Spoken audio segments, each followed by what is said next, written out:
So before we get started, hi, who's joined us? A little bit of a trigger warning.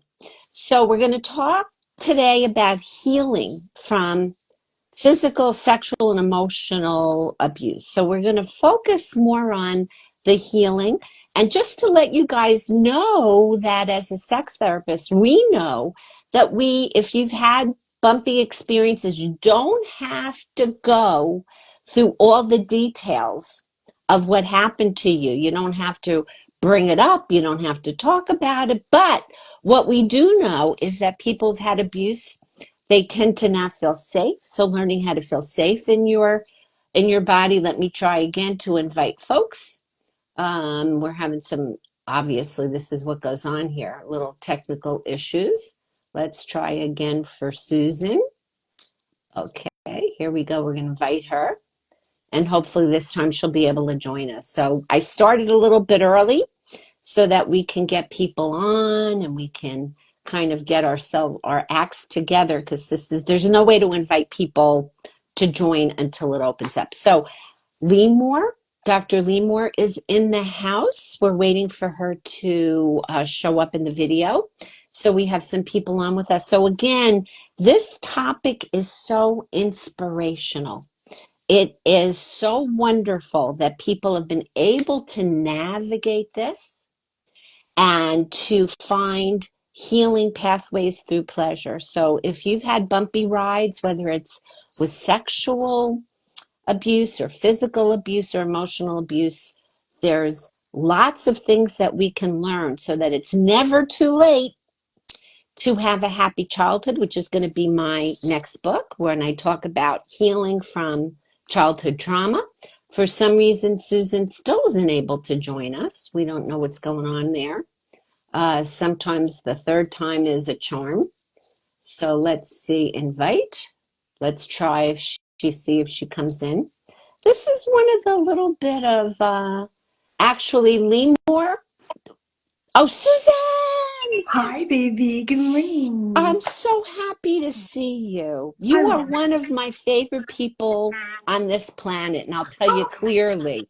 Oh, My experience with you has just been such a love fest, and I am so excited to have you share with our viewers today your journey. We're still waiting for our other hosts to come on. good. Sometimes it took 3 times for you to join. I sent 3 different invites. I just accepted. I was just getting everything set up. Oh, Sorry about okay. No problem whatsoever. I'm just glad that you got the invite. that. I did. Also, I So was thinking that I might want to get my headset. Can I try it? get your headset. It really helps, I think, at Yep. the end of the day. So Susan's getting her headset. We're waiting for our co-hosts to join. And again, I'm going to say that, if just so you know, we're going to talk about some tough things here. And the upshot of it is that it is very, very possible to do a lot of healing. I gave people a little bit of a trigger warning. Yeah. And what I also shared, Susan, as a clinician, people don't have to go through all the details to replay or to even discuss the details of their abuse to heal from it. Yeah. So they used to think that you had to go through all of it, how to talk it all through. Sometimes that helps people, but what I made the point of is that the most important thing from what we know clinically is for people to learn how to feel safe. So I am very excited. I'm waiting. I don't know what happened to. I'm going to try one more time to invite Leemore. I'm inviting Leemore and Maureen again. I don't know what happened. She was here. We sometimes have little technical issues, but anyway. So wait a second. Yes. Good Everybody's here. morning. So Hi. Leemore and Maureen, Good I want to morning. introduce you to one of the nicest and most loving people on this planet, Susan Bratton, who is just a force of pleasure and healing. I gave everybody a little trigger warning because we're going to talk about, what I guess you're going to give us a sort of a short story, Susan, of what happened, but we're going to really focus on your healing journey and the hope. Let's start with the hope. Okay, So that you sounds good. went through a rough ride. And here you are, a intimacy coach to millions. Yeah, and I wouldn't even call it a rough ride. What are those rides where you're on the ride for so long and it feels like a nightmare that just keeps unfolding? That was my Uh, ride. It was just like years of abuse of all kinds, over and over in all different ways. And the thing that I want to say is that I really don't think that my situation is different than so many people's. mm, And I'm really coming today, and thank you so much. I feel so loved and held in your hearts.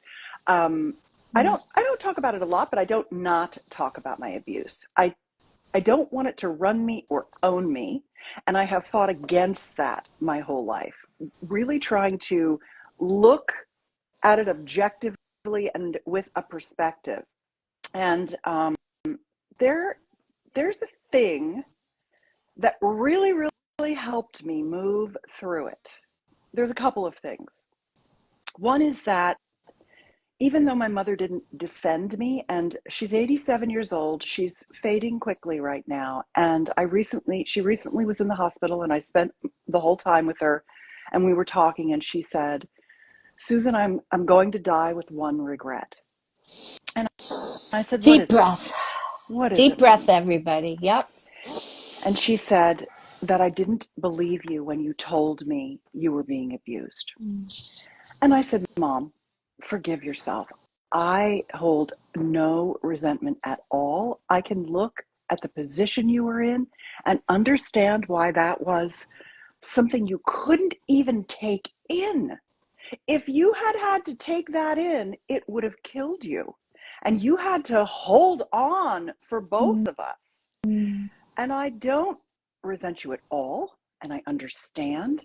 And I have a completely compassionate heart. I harbor no negative feelings against you at all. And really hoped, I really hope that by the time you pass, you will be able to let that go too. I don't want you to die with that regret when I don't even have that regret.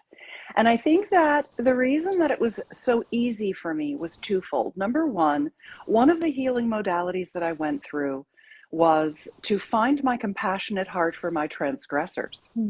And that was very helpful. And I often, if I talk about that, I often say to people, I don't really expect you to get there very quickly. It took me decades, number one, if you can even do it. But there's something about that forgiveness that really helped me. And I think the reason that I could was number one, you get there by feeling sorry for the person who was worse off than you were because you were the victim. You weren't the perpetrator, or you weren't the perpetrators, you know? They had a shittier life than I ended up having because of who they were, the evil, horrible people, and whatever happened to them. And that really helped me, but I don't think I could have gotten there if, number one, I didn't have certain genetic SNPs of serotonin pathways that didn't make me relive things like other people do, where some people, every time they think of the trauma, it's like a fresh cut for them. Mm-hmm. I could heal my cuts with the way my physiology worked. And so I never look at someone and go, well, why can't you just let it go and forget? It's like, I'm just not, that's not how it works. We are all so different and we enter into our healing in such different ways. And that's why the modalities that work for me may not be the ones that you need. So this is not prescriptive. This is just illustrative. The second thing is that my mother, and I go back to my mother again, my mother raised me to believe in myself. She talked to me like an adult even as a child. I mean, she would baby talk to me. She still talks baby talk to me. I still talk baby talk to her. You know, we talk baby talk to each other. It's soothing, you know. But I was talking to my daughter last night and we were talking about that. And she raised me to believe in myself. She always said to me, "Susan, you make great decisions. What do you think you should do? You know what you're doing. Wow. Trust your gut." She said, "You're so strong. You can figure things out. You'll get through this. I know you will." There was this combination, and I'm going to circle back to when you really tap into your essential self, who you were before your trauma. That's another modality that was very, very helpful for me because I always was kind of a strong person. I'm a strong person. I just am. I've got a low voice. I'm a big person. I'm confident because of the things my mother gave, the gifts my mother gave me of encouragement and self-trust and belief in my own decisions. And they were so powerful.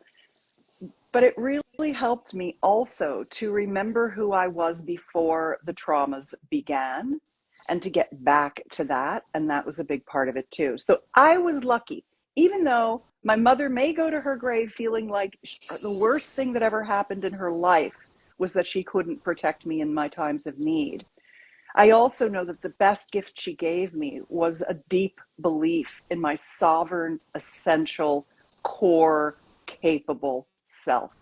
And that no man, and they were all men, no man, in my case, no man could put asunder or whatever they say, and like it was just, I can take a beating. I always say, one of my favorite phrases is an old Timex commercial from probably the 1980s that was, you can take a licking and keep on ticking. That's just my approach to life and longevity and Yeah, thriving.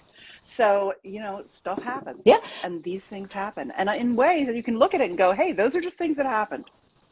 I And love that.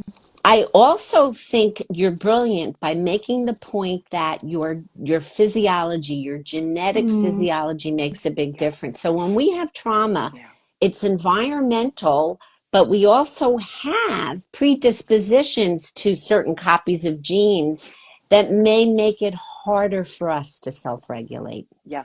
So, it's not just the trauma that does the damage, it's when you have that predisposition to not being able to regulate properly, which people who are abusers have those predispositions that when they're abusing, it's because they're not regulating. Yes. yes. So, since you were, like you said, tough, and you also Yes. got a message from your mom to Yeah. trust Yes. yourself.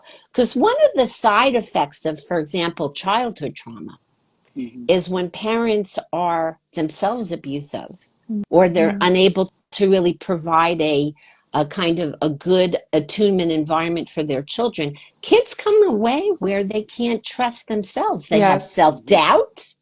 They always think Yes. they're doing something wrong. So Yes. their relationship with themselves is so compromised with that self-doubt and that feeling like in order to be loved, they have to take, it's okay for somebody to love you and hurt you. And, like to set boundaries is a bad thing. Early childhood and childhood trauma really does a number on people's sort of sense of Yes. self-efficacy. So your mom gave you such an amazing Yeah. gift. Yeah. Yeah. Amazing She really did. gift. Can you tell us a little bit more about what the modality that helped you to forgive and have compassion, what did that look like? I think there was a process I did at one point with a lovely man named Guy Sangstock who taught here in San Francisco something with a now passed away amazing human being, Jerry Candelaria. They taught the circling method.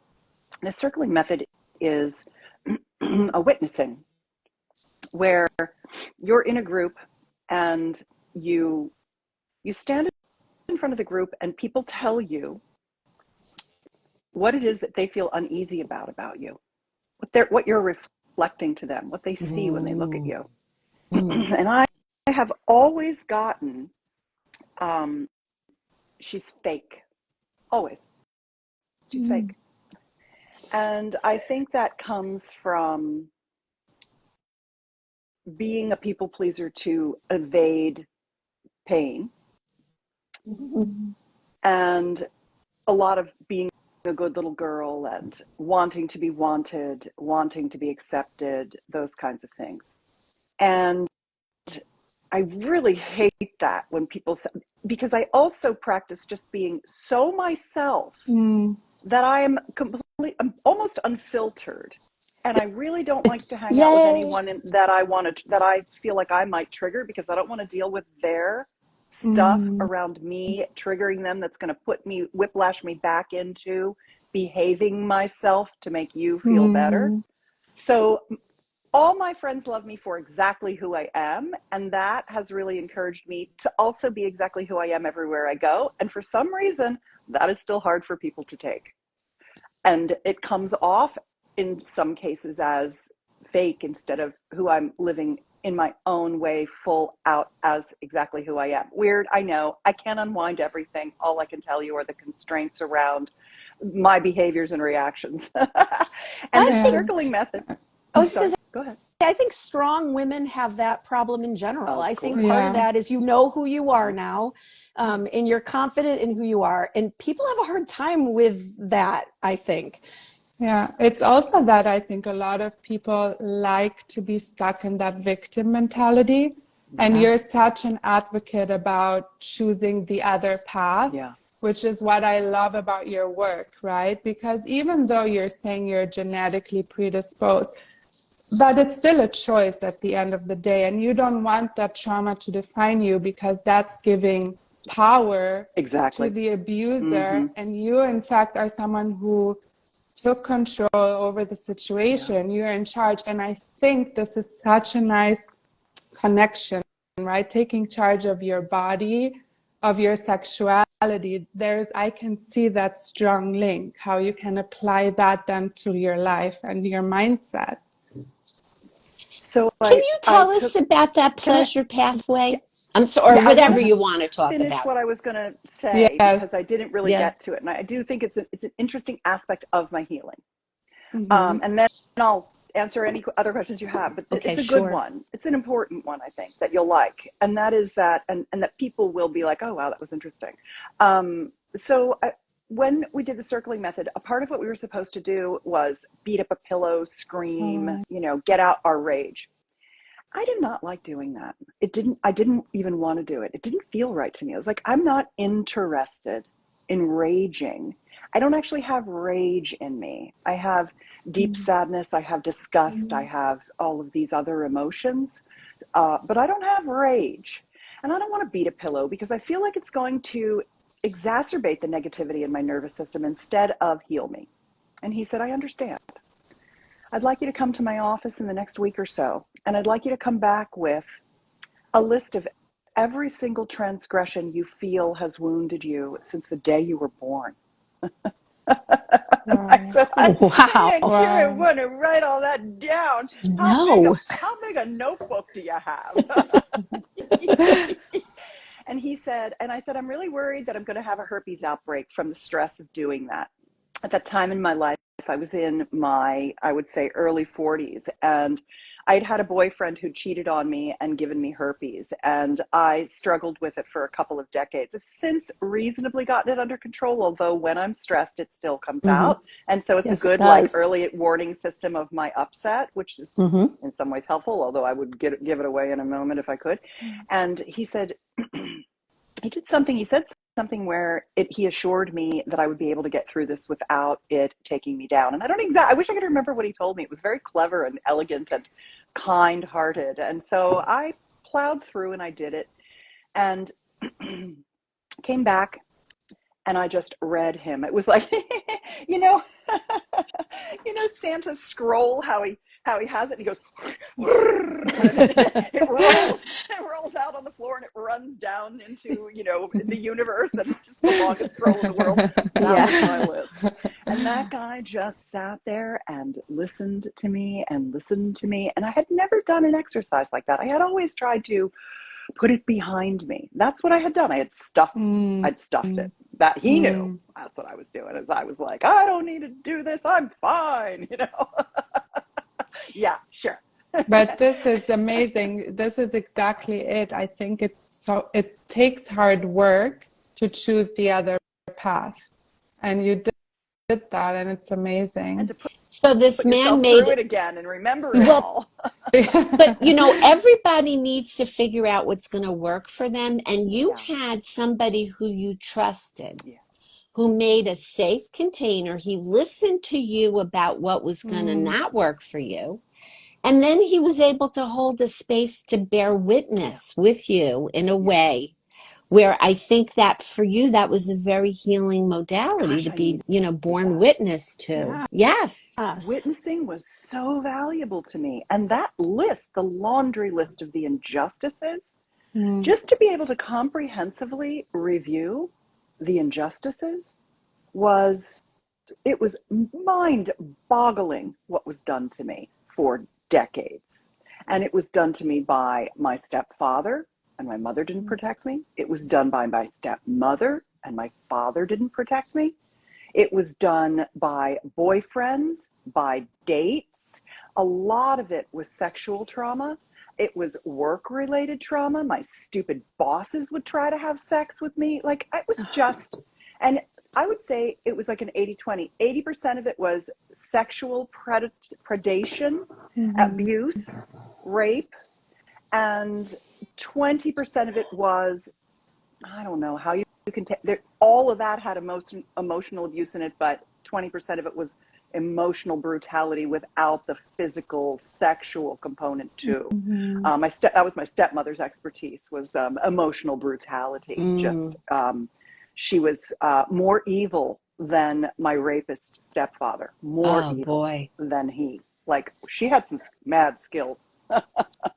So Yeah. Yeah, we and often through it forget all, about the emotional abuse right. because those are the invisible scars. Yeah. Yeah, the emotional abuse. And so I'm imagining that with and through this work, Yeah. that you were able to shake off some of these either stories or decisions or, internalizations that happen through the process of being abused emotionally and physically and sexually, and freed yourself up My, in so my many stories were, how do I ways. get out of here? My Mm-hmm. stories weren't, I did anything wrong. I knew. I knew what was happening to me, and I was trapped. I left my mother and stepfather's home in ninth grade to go to my father and stepmother's home because I would rather just be emotionally brutalized than to be also sexually and physically beaten and brutalized. Like, it was frying pan and fire for me. I didn't have any place to go. No one could help me.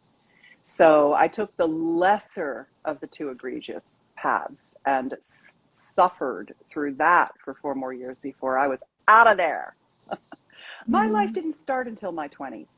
And even in my 20s, with all the things that happened to me, the cheating, the herpes, the date rapes, I had a guy once, it's funny too, because I had all this sexual abuse, yet I still held a lighted candle for my sexual possibility.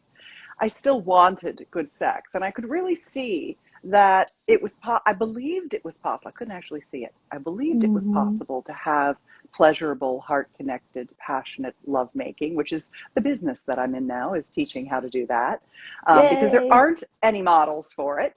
We don't see it.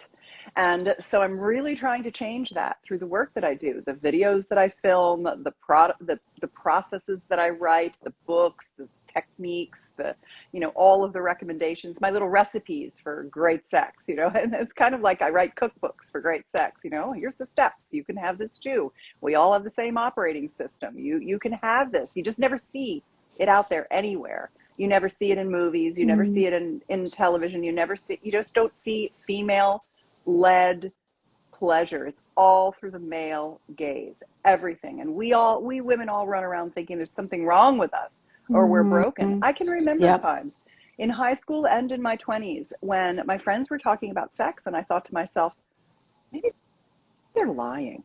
Maybe it's really not even real because I'd never experienced it. And I thought maybe it's not, maybe they're just faking it. Because I was just like, wow, I've just never touched the vision of what I thought could be. It's never happened for me. And then in my 20s, I would get little glimmers of possibility. Oh, he went down on me and it actually felt good. Mm-hmm. Just little things like that I craved it. I craved good sex. I wanted it. I was a sexual being. I didn't want the sum total of my sex life to just be all of these horrible things that happened to me. So I kept looking. I was like ever hopeful. I remember one time I went on a date. I remember the guy's name still. I'd love to tell his wife what an asshole he was, but I'm not going to do it. But I'd love to call her up and go, you want to know what your husband said to me one time?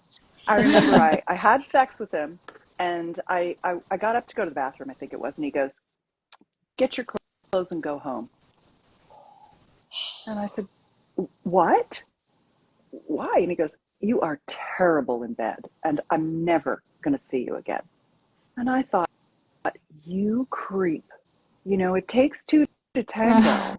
And I don't know what I'm doing. I'm searching for good sex. I'm not here to deliver you good sex. I'm here to co-create that. And those aren't the words I used when I was in my 20s, but I can use them now, and they're a little more straightforward, and I understand how to say things better. But I thought, what a creep. Why is everybody such a creep? And I think it's because our society's so wounded, So I look at him and I also go, yeah, he's a creep, but what models did he have? So Toxic that is masculinity. helpful for me. Yeah. It's helpful for me to feel And sorry lack for of them sex too. ed. Yeah. Yeah. Well, Yeah. lack of pleasure-based education. Yeah. Exactly. Absolutely, yes. Exactly. Lack of the ability to attune and connect with another human being, which is what makes sex good. Yes. Yeah. Yeah. And the sexual scripts Well of said. intercourse is the main Yeah. Yeah. thing. And it's dictated by Hollywood and it's false. Just like you said, it's like a male driven, All the men owns the fake, studios. simultaneous orgasm Yeah. bullshit that just doesn't Yeah. happen from penetration. Like, give me a break. Exactly. But everybody Exactly. thinks that that is what it is. And then they're Everybody wrong. thinks that's what it's supposed to be. And they are. I Yeah, know. it's hard in counseling to like tell people that. Plus, I know. like, do a little sex ed because it's abysmal what we get and what we learn. But Yes. this is what I love about your work, Suzanne, is that you say it's an inside job. So rather than saying, Yeah. we're blaming our parents or whoever that they didn't teach it, we have to teach it to ourselves. And I love that. And maybe you can elaborate a little bit more on the steps that you took Yeah. to have better sex. Yeah. I think my sexual emancipation acceleration, moving from fear into pleasure, happened in my marriage. Mm, And I think you find this too, that most most people don't go to therapy. Most people try to solve their own problems, and it's their partners that help them, and they come through mm, it okay, not great, not like if they could go to a therapist, but that so many times our partners are our healing partners as well as our living and loving partners. And my husband very much was that. So the mm, very first thing about him was that when he was a little kid, they had a nickname for him. They called him Super Safe. He would make sure the doors were locked, and he was always checking on things. He had his little beady eye on everything going on. And that way of being in him was very attractive for me because he mhm, has been my safety, my mhm, security, my knight in mhm, shining armor, mhm, my calming, my grounding, my heart connection, my protector. And I need that. I need a protector in my life because no matter how I've moved through what happened to me and put it into various perspectives that help me not hold anger and notice when I'm being triggered or when I'm feeling discomfort, I'm pretty darn aware of when those experiences are rearing their ugly head in my life and what I can do about it. But finding and marrying a man who was a fierce protector mm, was not a, I mean, I called it in some ways when we were talking a compensating mechanism or a coping mechanism, if you will. There's nothing wrong with a coping mechanism. There's no, nothing wrong with no, getting a partner who fills in the gaps that you missed and need desperately to live a stable, absolutely, happy, healthy life. And he is absolutely. still the wind beneath my wings. Yeah. He's still the one who encourages me and supports me and keeps me safe and in all ways in my life. And I love that. Even though, and I do the things he needs. One of my trainings is relationship magic. What it is that you want out of your relationship with your partner, and what it is that they want out of their relationship with you. And they're totally different things because we're totally different people. And we shouldn't treat each other the way we want to be treated. We should treat each other the way the partner wants to Mm, be treated. And we learned that in our 40s when we were going through this really rocky time of my major healing finally addressing and moving through the things rather than only compensating for them, really becoming aware and cleaning it all up. And so I think my husband was a really big part of it. And what happened was we were married for about 12 years, and I stopped wanting him for sex. And I really stopped wanting him for sex after a couple of years because I wasn't having orgasms from intercourse. And I was really disillusioned with my sex life. And I thought, I mean, I guess this is all there is, but I felt honestly like a masturbatory sock after a while, like I had to service my husband, and I did everything to get out of it. And that was so sad for him too. And it wasn't even actually, some of it was the trauma. So I dissociate when he penetrated me. And that was a part of it, was that I had trouble even connecting my heart and being present or looking him in the eyes. I kind of just disappeared. And so we cleaned all of those things up with therapy. That helped a lot. We saw a sex therapist, and that was really big for us. But the other thing that really helped us was that we did a lot of personal growth work, like the relationship values. Piece of it is NLP, values elicitation applied to relationship, that we learned from Tony Robbins. That's all it is. It was really helpful. We walked through fire. We did tons of work. We just really did a lot of personal development work while we were seeing a sex therapist and while we started going to sex workshops. And the sex, and four things. There were four things. The other one was that we started being completely and totally honest with each other. The way that we work in our society, and most people work in the world, is just to walk on eggshells, withhold, stuff our feelings, keep everything steady, not ruffle the feathers, not rock the boat. We've got a million aphorisms for not speaking our truth. Yep. We are so well trained at not speaking our truth that the hardest part of beginning to be honest is realizing how trained we are to lie and how endemic it is to our entire way of living, being, speaking, responding, acting, thinking, that radical honesty is a real practice of seeing how much we are lying and then correcting it so that we create a new behavior. And so many people think, well, if you're going to tell the truth, aren't you just going to hurt everybody's feelings? You're like, no, you can be in your authentic self without traumatizing another person. You can speak your truth and own your sovereignty without that. You can have the kindest heart in the way you speak your truth to someone. And it turns out that speaking your truth is actually more about your own picayune, your own picadillos, your own problems, your own little issues, your greed, your fear, your ego, it's not the stuff your partner's doing 9 times out of 10. It's your own crap. Yes. And so the honesty is so good from that perspective, because you are starting to get really honest with yourself and begin to actually respect your own needs and desires, which moves you through the trauma of being terrorized by others. And so the honesty was great because my husband really learned how to stand in his own strength and deal with anything that I had to say, including things like, when you enter me, it completely blows up my turn on and takes me down in my sexual energy. How do we fix that? Like, you can't fix it unless you can say it. And so I said whatever I needed to say. And it's interesting that today, actually it's funny, one of the things that my social media manager is so wonderful, Anja, she posted a little clip on Instagram here. It's like the latest one on my wall that talks about some of my non-negotiables in bed. And what I have found is that when I talk about my non-negotiables, and I say, excuse me, I say, these may not be your non-negotiables. They're probably not your non-negotiables, but listen to mine.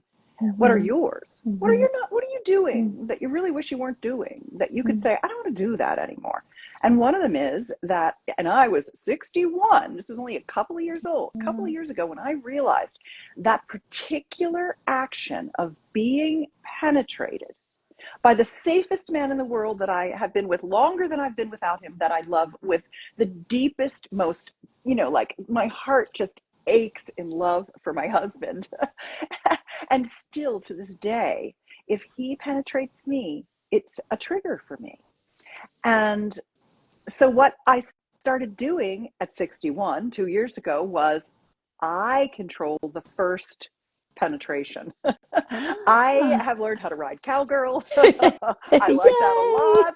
That's usually my go-to move to begin my intercourse, even though we love different sex positions, we do all kinds of different things. For me, starting with I'm in charge of Wow. how fast your penis goes in my vagina. Mm, Oh, even just wow. saying that to you guys, just saying it out loud calmed me down, That's just because awesome. it was such a powerful move for Mm, me to stay present because I had the control. And so that's not going to be other people's non-negotiables. One of my other non-negotiables is, again, going back to that people pleasing, mm, behavior that you have as a response to trauma, is that I don't continue doing anything during lovemaking if I'm not 110% a hell yes in the moment. I just take a break. I just stop and say, I need to take a break. Let's see if I want to pick up. Let's just see how I do. And I have gotten so much positive response from women about that. Like, God, thank you for telling me that would be okay to do. And I've gotten a lot of negative response from men who are like, well, what the hell am I supposed to do? And I'm like, well, you masturbate all the time. Why not just, if you need to, get a load off the I top, have a do left it. hand. It's not my job. That is not mm, my job. My job is not mm, to empty your balls. My mm. job is to make love with you that lifts us both up together. And so, no more ball draining. I am absolutely sure that every guy in the world can handle that himself. It's like, why is it expected that it's our job? Because it's a patriarchal sexual Blue, paradigm that blue Amen. it's balls. our Mm-hmm. job. It's like, nope, it's not. Amen. It is your job to make sure that I'm feeling happy the entire time, as it is my Mm, job to make sure that you are. But if I need to take a break, and I'd say 85% of the time, I'm like, okay, I feel better. I needed a rest. mm. We go at it different ways. We have love making sessions. We do our sesh, and sometimes I just need to lie down and have a glass of water and take a little toke of my weed and do whatever, adjust the music, whatever. And Oh, that is perfectly fine with him, and he just goes with the flow. He's fine with that. And that's that safety that he mm, creates mm. where he can just roll with what is. That's So masculine sexual leadership. that, Yes, yeah, that is yes. a really conscious relationship. This Mm-hmm. is a healing container that the two of you created. And this radical honesty, truth telling is so, so important. And I think the Juicy. messages that you are putting out there are things that people need to hear, not just women, but Amen. men too. Yes. And I think, what's so scary, I think, in a lot of ways for many people is that we don't even realize the wallpaper that we grew up with, Mm-hmm. that we are not entitled to our sexual agency. We are not entitled to say no. We're not entitled to set, like boundaries and limits, and really be exquisitely self-tuned. Because, as a relationship, specialist, what people need to learn in relationship, that it's their job to take stands Yes. for what they need and what they want. And unfortunately, I think a lot of women get enculturated to think that our job is to take care of other people rather than be aware of our own needs and wants, and Yes. that we don't feel like permission, which really needs to come from inside, to take those stands. And that's really our job. It's a lot easier to be in a relationship with somebody who is clear on what they need and want and can communicate. So everything that you've Yeah. done with your Yeah. husband sounds absolutely brilliant. So many, and that you stand to someone in spite of all of what's happened to you, that you are Mm, Yeah. not the victim of it, and that you have, created this possibility for other people to, by being radically honest about your journey and showing people that there's more possibilities when it comes to healing and also to pleasure, and that pleasure is an important pathway for healing. I think that's what people don't realize, is that our Well, capacity. Go ahead, please. yeah, I want to key off of the pleasure, because remember when I said there were four things that really helped me heal? There was actually a fifth. Mm-hmm. mm, And it came pretty much right after that. so the first part was getting through the trauma, and that was the going to the therapist and going to sex workshops and doing personal growth and becoming really honest with each other. But when we went to the sex workshops, one of the things that we did was we went to a workshop where we learned the expanded orgasm practice. And it's essentially, it's a technique that has been used for decades now, that was originally created at Moore University here in California. And it was originally called deliberate orgasm, the art of doing. And there was a community, sex cult, that, as they are, when people get together in group and have a lot of sex, it gets culty. People do a lot of things and get together and it gets culty. But it was a really incredible experience because we learned doing, and it's been called extended massive orgasm, orgasmic meditation. We call it expanded orgasm. We've been helping couples learn it for 2 decades now. And it was very much the pivotal sexual experience that allowed me to begin to, cross that gasm chasm, close Dr. Lori Mintz's orgasm gap, have orgasms from intercourse, learn to become multi-orgasmic, learn to sustain and stay comfortably in the sensation of extended pleasure, which is a practice. It's a mindfulness practice. It's a body-based practice. It's what Nan talks about. Nan, my brain was going off like crazy all over the place. And it's a simple 5-step clitoral stroking practice. There's 3 opening strokes, what's called the bread and butter stroke, and a closing stroke. And it's the lightest of touch on the clitoral structures. It helps a couple get into a limbic connection, and it helps you take the moment of orgasm and stretch it like taffy. So you're really having these extended climaxes. It's not the Masters and Johnson, whoop, whoa, and now I have a refractory period. It's like you go up and then you stay. And then the next time you go up a little more and you stay even longer,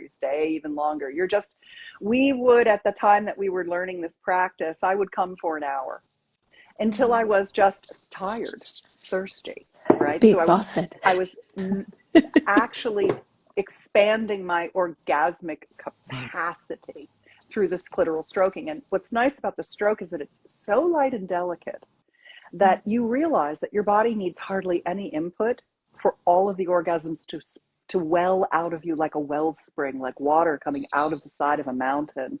That's really what's in there when you get the right touch and input and technique. And that helped me a lot, because as I became much more orgasmic from this loving, gentle touch that was completely focused on my pleasure, and the expanded orgasm dates that we would have these dates 3 or 4 times a week. And when we started, I could barely settle. I could barely feel anything.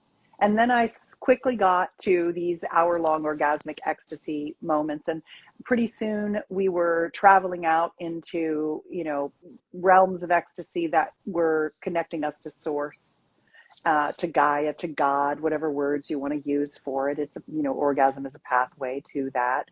And all of that really helped me because it wasn't conditional. If my husband and I laid down and had a date, I did not owe him anything. There was no expectation that anything else would happen. We would open the container, we would have the experience, we would close the container. And if I wanted more, he was always available for more. But he never expected it, nor did he push for it in any way. He had that handled in himself, that this was his time to give me all of the pleasure safely that I'd never gotten until I met him and we learned this practice. And I'll tell you, to this day, we still have due dates once a week, twice a week, we still do. And we really went, there's this Chinese saying, shu ha ri. And what it means is follow the form. And when you follow the form, like martial arts, you follow the form. Yoga, you follow the form. You put in the inputs, and the body's operating system gives you the outputs. It's a reliable form that gives you a reliable result. That's what the expanded orgasm practice is. It's a form.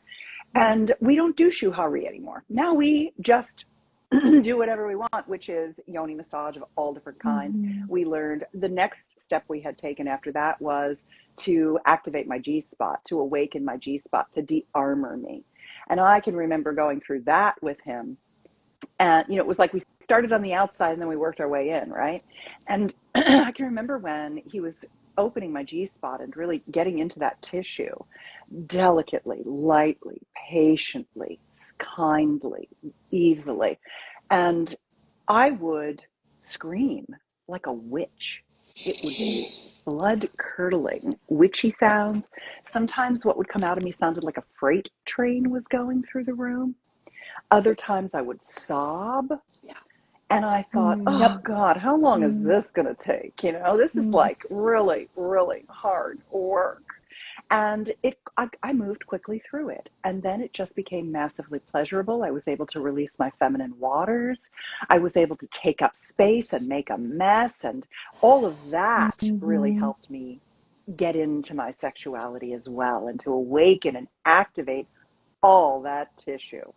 So those Mm. were healing modalities that one wouldn't necessarily think. When you think about healing sexual trauma, a lot of people are like, okay, I'm sitting in a room with a therapist.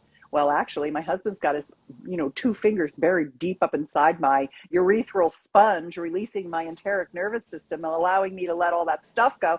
That was as helpful as my work with therapists.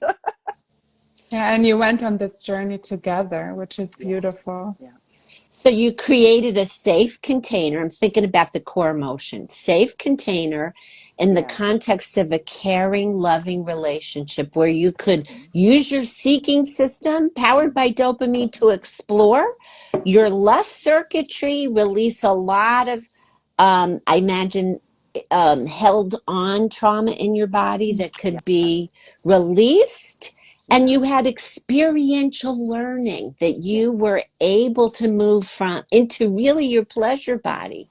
yeah. And you have such wonderful, you explored so many wonderful tools, and you represent, I think, to people the possibility of going on this kind of journey and coming out the other side, as you call it, as healed as much as possible. Is that As what you healed as it say? gets. I don't know. As I mean, healed I as guess, it yeah, gets. as healed as it could Yeah. get. Yeah. You Yes. can't And having, ever erase history, but you can be Mm. aware of it and its effect on you, and you can recover from it. And make new decisions. Mm-hmm. Like what Mm. I'm working on now, because I had a borderline mother who was a very hurtful person, Yeah. which is what I'm writing about my book, is like releasing these decisions that I made about myself and the world Good. that Mm. were like brainwashing. It was really like Yeah. being what do they use the word, lit, gaslit, and Mhm. like Yeah. shaking off those decisions and reprocessing. So I Mm-hmm. think at the end of the day, now I had a different journey than yours for sure, but what I say at the end of the day, that, what we learn with and through recovery from, let's say, our traumas, is that we can experience our resilience, our resourcefulness, our strength, like they say, the glass is broken and whole. We're all of us, I think, have in our journeys, our challenges, our opportunities for healing. And I think, unfortunately, this is a lot more common for a lot of people, including men who can't talk about this. There's Yeah. lots of men Yeah. who have had transgressive sexual Oh. experiences as Oh younger yeah. people, Oh and yeah. they can't talk about this. So I think the bottom line is, what we can talk about, we can heal. What we can feel, we can heal. We can be Mm-hmm. honest with ourselves and each other, and we're all in this together. And I think that when we realize that we're communities, that we don't have to get caught up on the craziness of the cult that is our government. That's a whole other story. Mm-hmm. And that, Yeah. we can practice for ourselves the empowerment as human beings, as sexual beings, as loving beings, that we can see the pleasure pathways make us actually more present and stronger and more effective in And this world. and help our relationships as well, because I'm sure this opened also a communication channel for your husband to Yeah. express He was his very needs. Yeah. lucky. He was very lucky. He never had any Yes. trauma, but he has a Mm. high sex drive, and it was very hard for him not having Mm. sex. It was very difficult for him. He felt very unloved and wounded by that. Mm. And so, I think to this day, he still has hesitation with me about his desire over concern for feeling like he's pushing me. Yeah. And I always let him know I'm interested in him, but I do prefer him to initiate. I like him to show me he wants me. And so, and I'm very clear about that. Like he could literally, he's in the next room. He's probably, I mean, it's not, I say anything that I say, he already knows. Yeah. But Yeah. this is important, right? They're not mind No. readers. Right. So if this is what turns you on, right? Yeah. And Good that will My point. change. husband knows, Yeah, yeah. and that Like, will change over time. We need to yeah, re-navigate, renegotiate, yeah. update our relationships. And very often, we talked about this, about when relationships are going to break down, Yeah. it's actually they're trying to break through for us to develop more fully as individuals. So Amen. Definitely. over the long course of the haul, like I'm 50 years in with my husband since we, He's we started dating. wonderful. He's a lovely man. We'll keep Oh him. God. He had his challenges. We're going to talk about some of his challenges next week because we Oh, have Dr. Scott Shapiro, who is a specialist on ADHD. And John was not diagnosed until he was in his, I think, early 50s. okay. So he struggled with ADHD undiagnosed. And that Mm-hmm. took a toll on him and took a toll on our relationship. But, the thing is that, if we continue to communicate, learn, and grow together and use tools and get coaching, like you went out there Yeah. and you did Yeah. therapy, you did experiential learning. Some of what I'm familiar with the Moore House. I used to go to the Moore groups in New Yeah. York.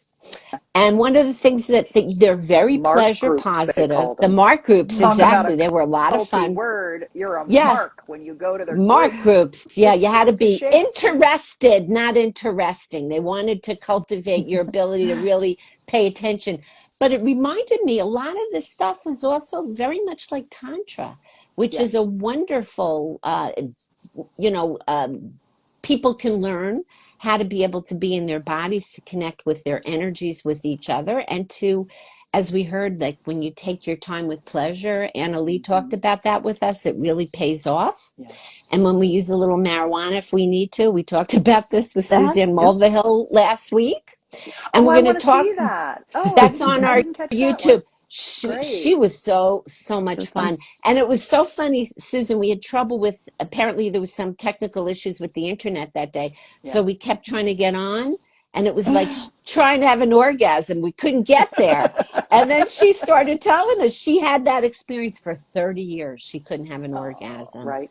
Can you Right. imagine that? No. And in a couple weeks, we're going to talk about, actually, I think it's the 7th, we're going to talk about Oh, with dear. Holly Richmond about reclaiming pleasure. She did her Good. dissertation work on sexual trauma. Great. And I love that you represent, Susan, the journey as a person who has gone through it, lived it, and actually stands as this encouraging presence for women and their partners to be able Mm-hmm. to see that not only is it possible, we can get through this together. Mm-hmm. And it Yeah. takes a community, including Yeah. really good relationships, to be able to heal something like this. Yeah.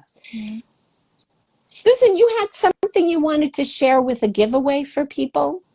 A Yeah, gift? I did an incredible dialogue with Dr. Keisha Ewers, where we walked through all. She's an MD, tantric master, and sexual trauma healer. Like Wow. brilliant, and beautiful and smart. Like she's everything.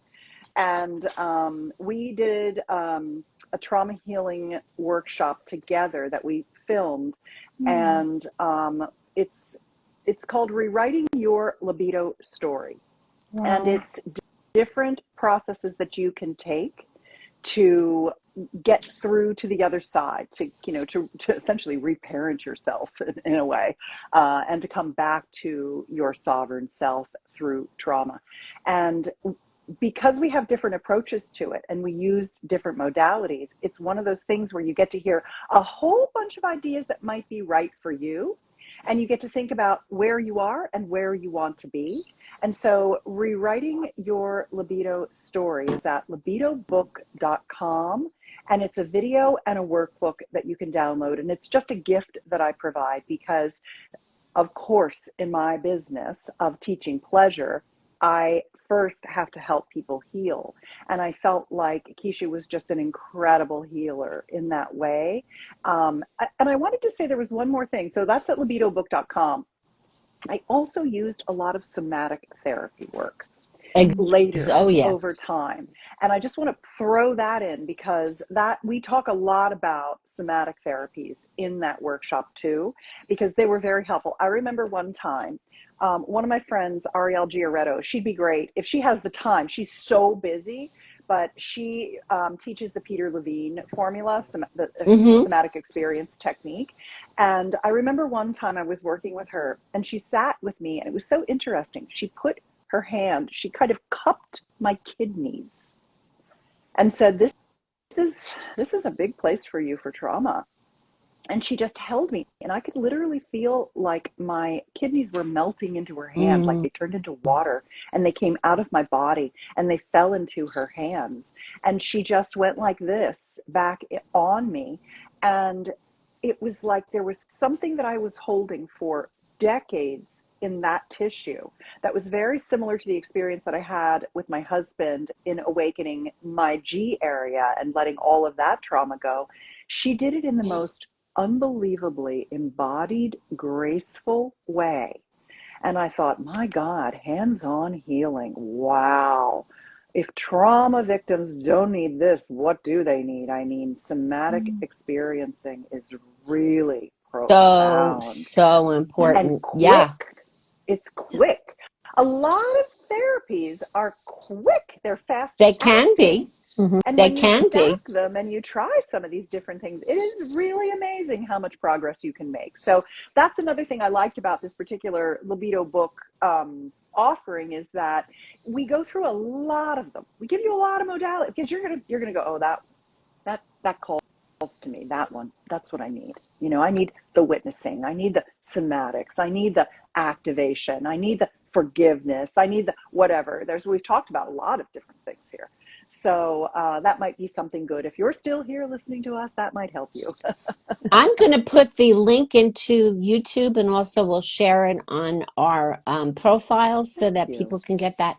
I, Absolutely. Susan, this has been unbelievably. I know you're amazing because I know you, and this has been incredibly amazing. And Thank you what so you do, much. how you connect the dots for people and the different Mhm. modalities, and kind of live and learn is so inspiring. I can't wait to watch this libido Mhm. book.com, this video.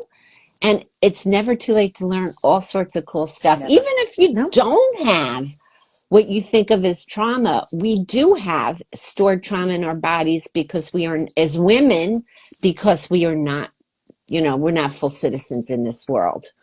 We aren't. Not yet. Yeah. Not We are yet. not. Not Mm-mm. yet. Okay. Uh, Well, anything else, Nan, can I Susan? tell you one little thing? Yes, it's funny. Sure. Do you want to hear Please. something funny? Okay, so this is Absolutely. this is my silly fantasy about you. So you know how much I love you and respect you and revere you.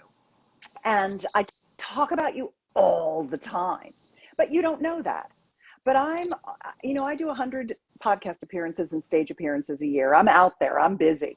And I'm so appreciative that I have the opportunity to do that, to teach people so many things. It's wonderful to have that exposure, and I'm enjoying the hell out of it right now.